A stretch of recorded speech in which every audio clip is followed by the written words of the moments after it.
So ito ang sabi ni Omar Duterte, the Mongoloid, no?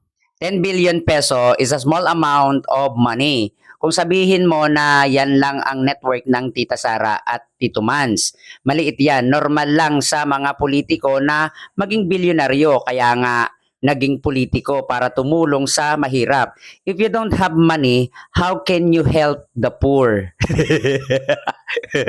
Yung bobo ko na nga na dapat inaayos mo, ang ginagawa mo, pinagmamalaki mo pa. Talagang pinaninindigan nyo talaga yung kakapalan ng pagmumukha ninyo mga poke ng ina ninyo, no? Okay, kung sinasabi mo na maliit ang 10 billion para sa isang public servant, dapat i-declare. No? Kasi million lang yung inilagay ni Sara, pero billion pala yung network nilang dalawa.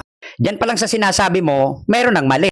Red flag na yan. So, ibig sabihin, hindi nag-declare ng tamang salin yung mag-asawa na magnanakaw na yan. At kung sinasabi mo na normal lang na maging bilyonaryo ang isang politiko, katangahan yon. Kung ito ay may business, pwede. At dapat nakadeclare pa rin ito. Pero kung hindi ito nakadeclare, may mali.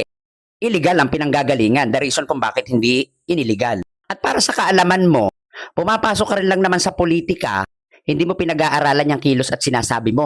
Hindi po kailangang maging mayaman ng isang public servant. Kasi ang ginagamit na pera niyan ay pera din ng taong bayan, ibinabalik lang.